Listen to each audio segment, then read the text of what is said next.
Não achei que ela fosse me bater de verdade. Não na minha nora. Não na mulher que ajudei a pagar a faculdade de enfermagem. Não na garota que deixei morar de graça na minha casa de hóspedes enquanto ela se descobria. Mas ela bateu. Ela me bateu com tanta força que eu caí para trás, meu pulso batendo na quina da mesa da cozinha. Senti uma dor ofuscante que subiu até o cotovelo, minha visão ficou turva. E ela ficou lá, com os olhos frios, o maxilar cerrado, como se estivesse me desafiando a dizer alguma coisa. Você não é mais bem-vindo aqui, sibilou. Então, se virou e foi embora. Simples assim. Antes de começar, fique à vontade para me dizer de onde você está assistindo. E se você gostar da história, curtir e se inscrever seria muito importante. Fiquei no chão por vários segundos, tentando processar o que tinha acabado de acontecer. Eu não era desajeitada. Eu não era frágil. Eu tinha 62 anos e ainda era afiada como um chicote. Mas eu não esperava a fúria em suas mãos ou o silêncio que se seguiu. Meu filho, Jacob, nem desceu as escadas. O mesmo garoto que criei sozinha depois que seu pai foi embora. O mesmo garoto que se sentou comigo nas sessões de estudo da meia-noite e me chamou de sua supermulher no dia da formatura. Ele nem sequer espiou para fora do quarto de cima. Nenhum passo, nenhuma mãe, você está bem? Nenhuma voz, apenas silêncio. Limpei o sangue do lábio com a manga e usei a cadeira para me levantar. Minha mão estava inchando rápido, e eu não conseguia nem fechar os dedos em punho. Mas peguei minha bolsa e saí. Sem gritos, sem drama. Eu não queria dar isso a ela. Lá fora, o sol estava forte demais, alegre demais. Minha visão tremeluzia de calor e emoção quando entrei no carro e sentei ao volante, tremendo. Então meu telefone vibrou. Uma mensagem do Jacob: por favor, não volte. É melhor assim. Fique longe da gente. Olhei para as palavras. Fique longe da gente. Da gente. Não de mim.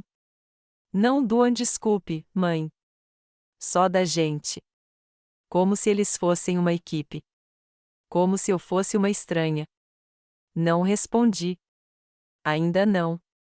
Dirigi direto para o pronto-socorro. Punho fraturado. Colocaram um gesso temporário e me deram analgésicos. A enfermeira perguntou se eu queria relatar alguma coisa. Eu disse, hoje não. Mas algo mudou em mim naquela noite. Algo silencioso, mas definitivo. Porque na manhã seguinte, enquanto tomava meu chá em silêncio, peguei a pasta com o rótulo documentos de avalista do empréstimo, Jacob e Eli, nova hipoteca. Sorri. Deixe-me explicar. Veja bem, no mês passado eles me imploraram para ser avalista de uma nova hipoteca. Mãe, é só até o banco liberar nossa renda dupla, Jacob implorou. Eli começa seu novo emprego em 2 meses. Por favor, é a casa dos nossos sonhos. Eu disse sim. Eu sempre disse sim até agora. Abri meu laptop e entrei no aplicativo de financiamento imobiliário. Meu nome ainda estava na solicitação. A última verificação bancária ainda não tinha sido processada. Faltavam dias para aprovação. Cliquei em retirar a autorização de consignatário. Depois, cliquei em confirmar. Pronto. Jacob e Eli receberiam uma ligação do banco esta tarde e descobririam que o empréstimo deles havia sido negado por minha causa. Eu poderia tê-los avisado. Eu poderia tê-los perdoado. Mas Jacob deixou que ela me machucasse. E então ele me disse para ficar longe. Tudo bem. Apertei os lábios, peguei o telefone e finalmente respondi a mensagem, ok. Nada mais. Sem drama, sem palavrões, apenas ok. Deixei que ele se perguntasse o que eu quis dizer. Deixei que ele se perguntasse o que eu fiz. Mas eu sabia o que aconteceria a seguir. E eu sabia que doeria. Porque não se tratava apenas de hematomas na minha pele. Era sobre o hematoma no meu coração, um hematoma que meu próprio filho deixou outra pessoa fazer e nunca se importou o suficiente para impedir. Naquela tarde, o telefone tocou novamente. Número desconhecido. Era o agente de crédito. Senhora Taylor, notamos que a senhora revogou sua avalista no processo de hipoteca da Greenleaf para Jacob Taylor e Ellie Taylor. Isso está correto? Sim, eu disse calmamente. Isso mesmo. Houve uma pausa do outro lado da linha, uma tensão educada. Entendo. Bem, infelizmente, isso afetará significativamente a capacidade de crédito deles. Teremos que suspender a aprovação enquanto aguardamos um novo avalista ou a comprovação completa de renda. Entendo, eu disse. Tenha um bom dia. Desliguei. Menos de 10 minutos depois, Jacob ligou. Eu não atendi. Fiquei sentada no sofá, acariciando meu braço, ouvindo o telefone tocar. Então, Eli mandou uma mensagem: "O que você fez?" Isso me fez rir. Não uma risada amarga. Uma risada de verdade, daquelas que vêm de um lugar tão fundo no peito que você esquece que ele existe. O que eu fiz? Perguntei. Ok, mas o que eu quis dizer foi que você cometeu um erro, e agora vai aprender o quanto isso custa. Fui para a cama cedo naquela noite. Minha mão latejava, mas a dor era limpa. Sério. Isso me lembrou que eu ainda estava aqui, ainda respirando, ainda forte. Pensei na carinha de bebê do Jacob aos 6 anos. Pensei em como ele costumava segurar minha mão para atravessar a rua, no colar de macarrão que ele fez para mim na segunda série. Como viemos parar aqui? Como ele deixou isso acontecer? Na manhã seguinte, acordei com 23 chamadas perdidas. 7 mensagens de voz do Jacob. Todas desesperadas, todas confusas. Mas a última me fez congelar. Mãe, por favor, me liga. A Eli disse que está grávida. Meu coração disparou. O quê? Grávida. Agora, a coisa estava ficando complicada. Mas antes que eu pudesse processar, alguém bateu forte na minha porta. 3 estrondos altos. Olhei pelo olho mágico e não conseguia acreditar em quem estava ali. Quando abri a porta, a primeira coisa que vi foi Jacob. Mas ele não estava sozinho. Eli estava atrás dele, de braços cruzados, óculos escuros escondendo os olhos. E apesar do inchaço no meu pulso, apesar de minhas costelas ainda doerem por causa da queda que ela causou, as primeiras palavras que saíram da boca dela não foram "sinto muito". Foram "você acabou de arruinar nossas vidas". Nem um olá, nem um pedido de desculpas, nem mesmo uma preocupação fingida. Jacob parecia miserável, desgrenhado, como se não tivesse dormido. Sua camisa estava amassada, o cabelo despenteado. Ele segurava uma pasta em uma das mãos e olhava para ela sem parar, como se estivesse praticando o que dizer.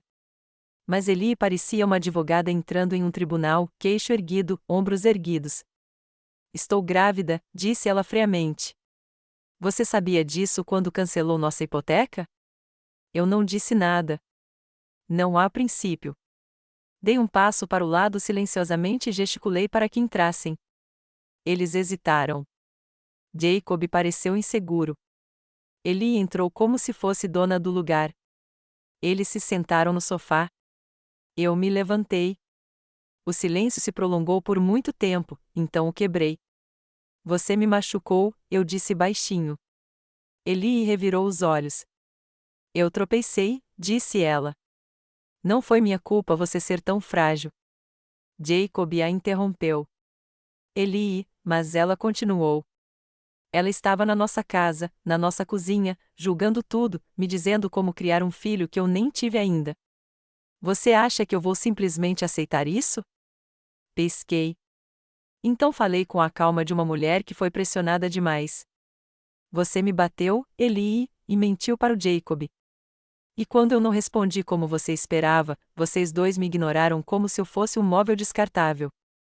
Jacob se mexeu, desconfortável. "Ela disse que foi um acidente", murmurou. Eu não sabia o quão ruim era até levantar o gesso. Os hematomas estavam escuros agora, roxos e azuis, o inchaço pior. "Você nem desceu, Jacob." Ele parecia ter levado um tapa. Não deixei o silêncio se prolongar dessa vez. "Por que você está aqui?" Jacob pigarreou. Colocou a pasta sobre a mesa e a deslizou em minha direção. "Não podemos pagar outro avalista", disse ele. Eles estão nos dando 72 horas para atualizar o requerimento, ou a casa vai para o próximo comprador. Vamos perder a casa. Olhei para a pasta, termos da hipoteca, taxas atualizadas, um apelo digitado em desespero. A Ellie vai ficar de licença maternidade, acrescentou Jacob, com a voz ligeiramente embargada. Não consigo cobrir tudo sozinha. Ainda não. Não peguei a pasta. Nem olhei para ela novamente. Vocês me querem de volta na vida de vocês? Perguntei. Jacob hesitou, depois assentiu. Vocês me querem na vida deste bebê? Outro aceno. Mais devagar dessa vez. Virei-me para Ellie. E você? Ela deu de ombros. Você é a mãe dele, não a minha. Eu vou tolerar você se assinar esses papéis. E assim, de repente, a máscara caiu. Eu a via claramente agora. Ela não queria família. Ela queria segurança. Sua voz era vazia de calor, mas cheia de expectativa. Sorri gentilmente e caminhei até a mesa. Sentei-me e abri lentamente a pasta. Ellie se inclinou para a frente, presunçosa. Jacob parecia esperançoso. Peguei a caneta. Cliquei nela. Então, fiz uma pausa e disse uma coisa que mudou a sala inteira. Eu assino se você se desculpar em voz alta agora mesmo. O rosto de Ellie se contorceu. Você vai mesmo transformar isso em uma questão de orgulho? Ela retrucou. Não, respondi. Vou transformar isso em questão de respeito. Silêncio. Jacob olhou para Ellie, implorando silenciosamente. Ela me encarou como se quisesse me atacar de novo, mas agora sabia o que estava em jogo. Não cometeria o mesmo erro 2 vezes. Então, com os dentes cerrados e os lábios quase sem se mexer, ela cuspiu. Desculpe. Mas não era real. Não era nem de perto real. Era o tipo de desculpa que você diz quando seu ego está com uma faca na garganta. Mesmo assim, peguei a caneta. Passei-a sobre a linha da assinatura. Os olhos de Jacob brilharam. Ellie expirou como se tivesse acabado de vencer. E então me levantei sem assinar. Na verdade, eu disse, deixa pra lá. Os rostos deles congelaram. Eu pensei que conseguiria. Achei mesmo. Mas não consigo, porque, no fundo, sei que se eu te ajudar agora, você vai esquecer que isso aconteceu. Espere, Jacob começou, levantando-se. Mas eu levantei minha mão boa. Jacob, você me disse para ficar longe. Você escolheu o seu lado, e agora eu estou escolhendo o meu. Ellie se lançou para frente. Estamos grávidos. E daí? Perguntei calmamente. Você vai deixar seu neto crescer sem teto? Estreitei os olhos. Foi você quem deu o primeiro soco, literalmente. E agora quer que eu esqueça tudo porque é conveniente. O maxilar de Jacob se apertou. Por favor, mãe, disse-lhe baixinho. Precisamos disso. Só desta vez. Não, respondi. Eu também precisei de você uma vez. Na noite em que você não disse nada. Peguei a pasta, fui até a lareira e a joguei nas chamas. Ellie gritou. Jacob não se mexeu. Ele apenas encarou o fogo, como um homem percebendo que algo realmente se foi. Eles foram embora sem dizer mais nada. Observei da janela enquanto Ellie corria para o carro, batendo a porta. Jacob ficou parado. Olhou para trás uma vez, mas não voltou. 3 dias depois, o imóvel anunciado voltou ao mercado. Eles não conseguiram. Mudarão-se para um imóvel menor, alugado do outro lado da cidade. Ouvi de uma amiga que a gravidez da Ellie era real. Mas o que ela não sabia é que Jacob não era a única pessoa que ajudei este ano. Eu também ajudei a irmã da Ellie, uma menina de voz calma e um segredo, porque uma semana depois, recebi uma mensagem dela no Facebook. Abri, e o que vi me fez gelar o sangue. A mensagem começou como qualquer outra. Oi, Senhora Taylor. Sei que não nos falamos há um tempo, mas preciso te contar uma coisa. É sobre a Ellie, e é sério. Era de Raquel, a irmã mais nova da Ellie. Eu não via a Raquel há quase um ano. Ela era mais dócil que Eli, sempre nervosa, sempre quieta nos jantares. Mas tinha olhos gentis. Certa vez, ela ficou para me ajudar a limpar uma festa de fim de ano enquanto Eli subia para tirar selfies com um vestido novo. Fiquei imóvel por um momento, relendo a mensagem. Havia algo no tom dela que me parecia urgente, sério demais para conversa fiada. Cliquei em aceitar e digitei de volta: estou ouvindo. A resposta veio instantaneamente. Sei que você provavelmente não acredita em nada de bom sobre mim ou minha família depois do que Eli fez, mas estou guardando isso há muito tempo. Acabei de descobrir que ela não está grávida de verdade. Ela mentiu para o Jacob. Ela mentiu para todo mundo. Pesquei. O quê? Outra mensagem chegou logo depois. Ela descobriu que você cancelou a hipoteca. Entrou em pânico. Disse ao Jacob que esperava impedi-lo de cortá-la, mas não quer. Desculpe. Tenho provas. Havia uma foto anexada.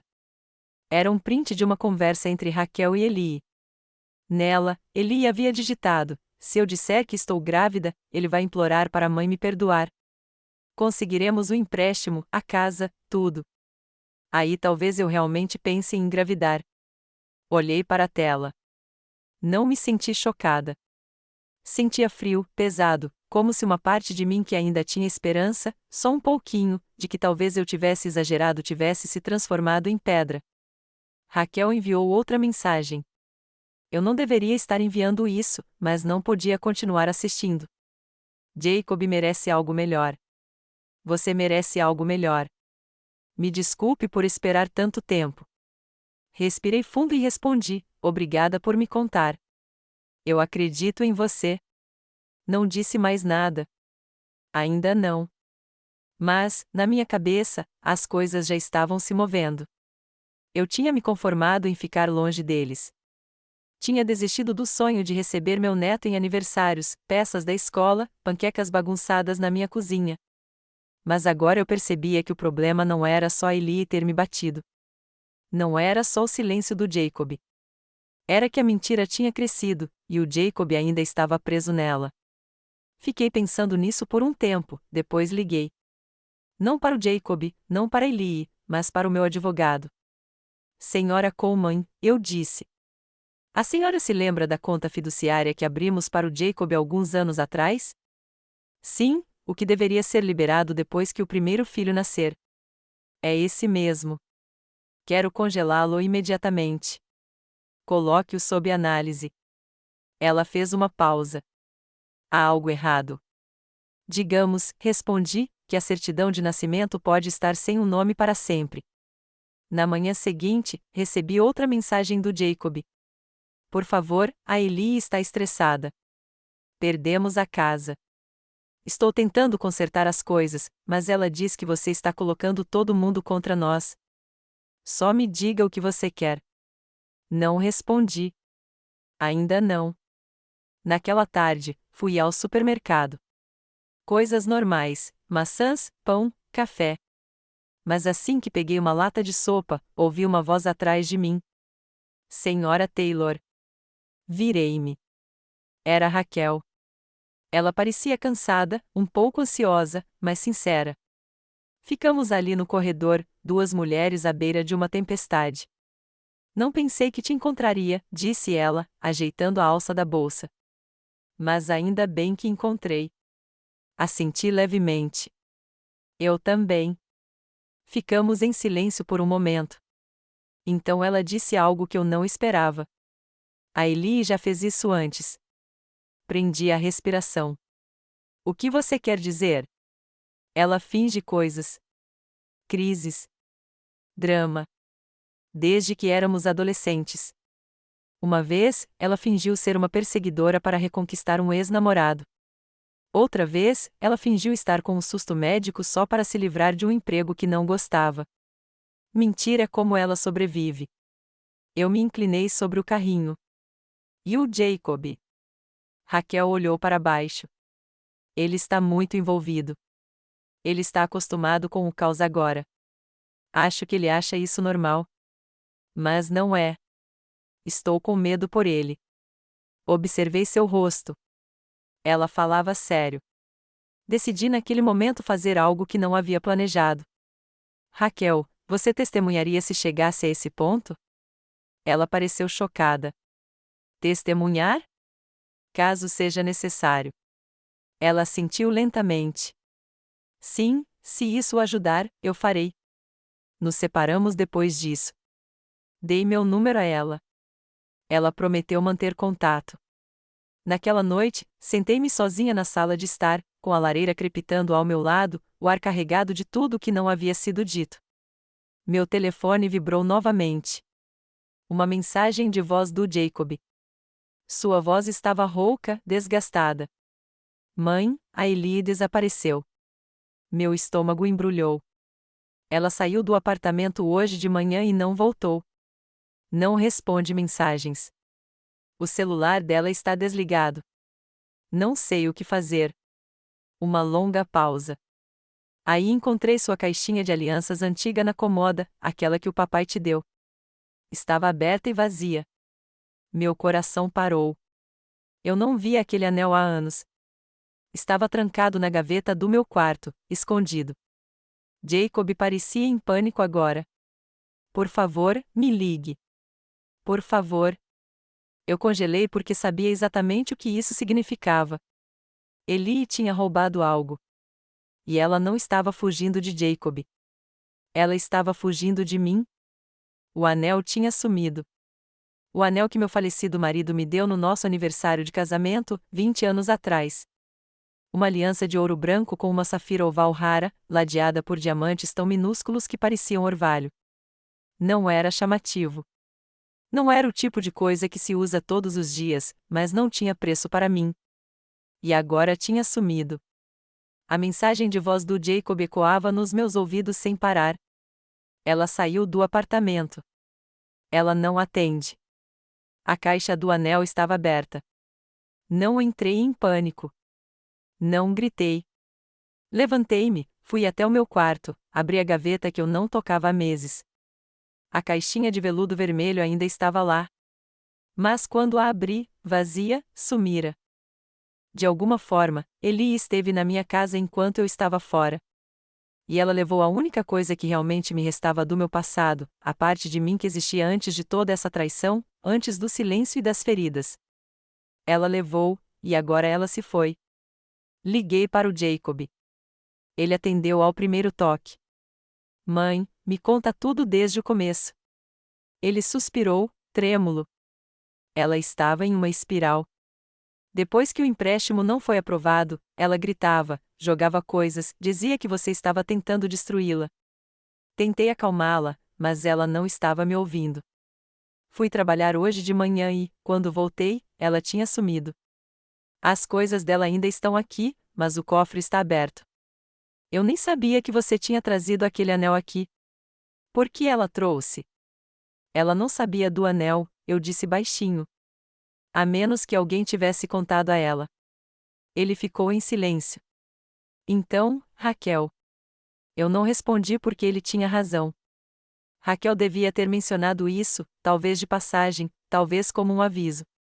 E Ellie, desesperada e vingativa, viu sua chance. Eu não culpava Raquel. Não completamente. Mas isso mudou tudo. Eu já denunciei o roubo do anel, disse Jacob. Prestei boletim de ocorrência. Mas você não mencionou o nome dela, eu disse. Outra pausa. Não. Por quê? Ela ainda é minha esposa, disse ele, com a voz fraca. E está grávida. Não está, eu disse. O quê? Ela mentiu. Contei a ele sobre as mensagens da Raquel, as mensagens, a captura de tela. Ouvi-o ficar completamente imóvel. Não, sussurrou. Não, você está errado. Não estou. Ele não discutiu. Não negou. Simplesmente desabou. Do outro lado da linha, ouvi um homem adulto começar a soluçar. Era baixo, gutural, o tipo de choro que se acumula nas entranhas e rasga a garganta de uma pessoa. E eu não o interrompi. Deixei-o chorar porque era o som de um homem percebendo que toda a sua vida havia sido construída sobre uma mentira. Quando ele finalmente falou, sua voz estava embargada. Eu acreditei nela, disse ele. Eu acreditei em cada palavra. Eu desisti da minha mãe. Eu a deixei te machucar. E eu acreditei que ela estava carregando um filho meu. Ela machucou nós dois, eu disse gentilmente. Mas não é tarde demais para consertar. Ele fungou. Como? Nós a encontramos. Não demorou muito, porque Eli nunca foi discreta. Fui a casas de penhores. Visitei 4. Mostrei uma foto do anel que eu ainda tinha no meu celular, de anos atrás. A 5ª loja o reconheceu. Uma senhora veio ontem, disse que era um presente da avó. Queria trocá-lo por dinheiro e uma passagem de avião. Perguntou se conhecíamos alguém que pudesse fazer isso por baixo dos panos. Para onde ela estava indo? Perguntei. Não disse, mas ela tinha uma mochila. Parecia que estava correndo. Deixei meu número. 2 horas depois, a loja me retornou. Ela acabou de voltar. Disse que mudou de ideia sobre o negócio. Quero o anel de volta. Nós a enrolamos. Entrei no carro e dirigi como se meus pneus estivessem pegando fogo. Quando cheguei, a vi. Eli, de óculos escuros dentro de casa, com o capuz abaixado, parada no balcão, discutindo com o dono. Entrei e fechei a porta atrás de mim. Ela se virou. Seu rosto ficou pálido. Senhora Taylor, devolva. Ela piscou rapidamente. O quê? O anel? Eu não o tenho. Você tentou vendê-lo por dinheiro. Você foi visto. Acabou. Ela olhou para baixo, depois para cima, e toda a sua postura mudou. Você não entende com o que estou lidando, disse ela bruscamente. Jacob me deixou. Raquel está envenenando todo mundo contra mim. Você levou tudo e agora quer levar isso também. Aquele anel não era seu. Ela olhou em volta e percebeu que não havia ninguém do seu lado. Então, fez algo chocante. Enfiou a mão na bolsa e tirou-a de lá. Segurou a caixa com as 2 mãos e a empurrou para mim. Aqui, sibilou. Pegue. Ela está amaldiçoada mesmo. Peguei e abri. O anel estava lá dentro, mas havia algo estranho. Claro demais, brilhante demais. Segurei-o contra a luz. A safira brilhava em azul, mas não o suficiente, não o suficiente. Este não era o meu anel. Era uma réplica. Olhei para ela. Seu sorriso irônico se alargou. Você acha que eu sou tão burra assim? Disse ela. Você acha que eu não faria uma cópia caso algo assim acontecesse? Meu estômago revirou. Onde está o original? Ela deu de ombros. Acho que você vai ter que descobrir. E então ela passou por mim e saiu pela porta. Fiquei paralisado. Ela tinha o anel verdadeiro. Era uma isca, e eu não tinha provas. O dono da loja de penhores parecia nervoso. Desculpe, disse ele. Ela não disse nada sobre. Está tudo bem. Mas não estava. Fui para casa e fiquei em silêncio. O jogo havia mudado. Eli não estava apenas com raiva agora. Ela era estratégica, vingativa e perigosa. Na manhã seguinte, chegou uma carta. Sem endereço do remetente. Apenas uma frase escrita dentro: da próxima vez, não será apenas um anel. Fiquei olhando para ela, depois peguei o telefone e liguei para o meu advogado novamente, porque ainda tinha uma carta na manga. Segurei a carta nas mãos por quase 1 hora. Uma frase escrita em tinta preta grossa: da próxima vez, não será só um anel. Sem assinatura, sem endereço do remetente. Mas eu sabia exatamente quem a havia enviado. Eli. Ela estava me ameaçando. Depois de tudo, a agressão, as mentiras, a gravidez falsa, o anel roubado, ela ainda acreditava que tinha poder. Ela ainda acreditava que podia me assustar. E por um segundo, apenas um segundo, quase deixei o medo voltar. Mas então me lembrei de quem eu era. Não sobrevivi ao câncer, à viuvez e a 2 empregos para criar um filho sozinha, só para ser intimidada por uma garota birrenta e com um sorriso falso. Então, respirei fundo e fiz minha última jogada. Encontrei-me com minha advogada, a senhora Coleman, na manhã seguinte.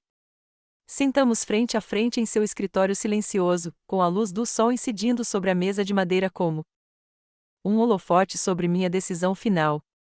Quero revisar o fundo fiduciário, eu disse. Ela arqueou as sobrancelhas. Para o Jacob. Sim, mas com uma cláusula. Deslizei um documento sobre a mesa, uma cópia impressa da mensagem que Lee enviou para Raquel, aquela admitindo que fingiu a gravidez para manipular Jacob e eu.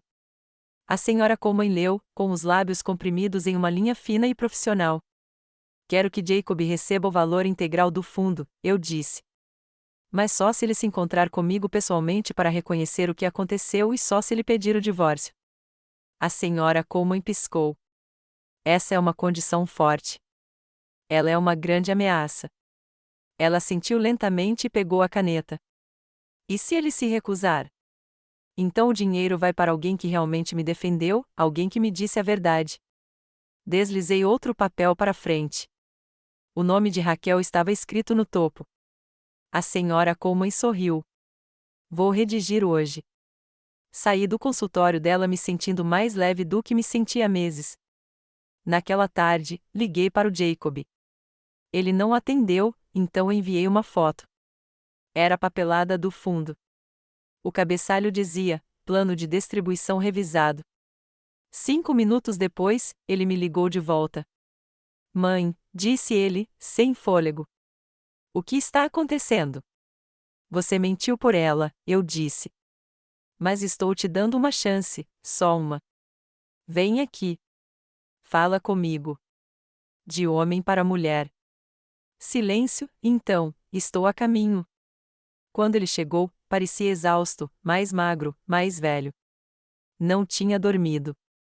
Entrou, fechou a porta atrás de si e ficou parado como um menino que sabia que ia levar uma bronca. Eu mereço, disse-lhe baixinho. Você merece. Eu sabia da gravidez, admitiu. Encontrei o teste no lixo. Não tinha sido usado. Mas me deixei acreditar mesmo assim, porque se ela estivesse mentindo, eu tinha estragado tudo. Se ela estivesse dizendo a verdade, talvez você fosse o problema, não eu. Eu não disse nada, apenas esperei. Ele afundou no sofá. Ela mudou depois que nos casamos. Controladora, reservada. Ela não queria que eu falasse com você. Disse que você estava tentando me manipular. E você acreditou nela. Ele assentiu lentamente. Eu fui idiota. Não, corrigi. Você estava com medo. Ele olhou para mim. Sinto sua falta, mãe. Assenti uma vez. Ele enfiou a mão no bolso e tirou algo pequeno. Era o anel verdadeiro. Pisquei. Ela me devolveu o anel ontem, disse ele, com um bilhete que dizia: não vendeu. Pode devolver para sua mãe. Ele me entregou. No momento em que meus dedos se fecharam em volta dele, me senti inteira novamente. Jacob parecia prestes a chorar. A Eli me deixou. Ela disse que eu era inútil agora, que eu a estava arrastando para baixo. Ela foi morar com outra pessoa. Outra pessoa? Ela disse que o nome dele era Brent, do trabalho dela. Ela estava me traindo há meses. Recostei-me, deixando o silêncio nos envolver por um instante. Sinto muito, ele sussurrou. Por tudo. Palavras não consertam ossos quebrados, respondi, erguendo meu pulso ainda em recuperação.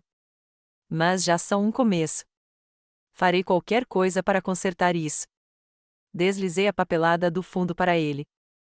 Então comece com isso. Ele leu, arregalando os olhos. Você ainda vai me dar isso? Se você pedir o divórcio e fizer terapia.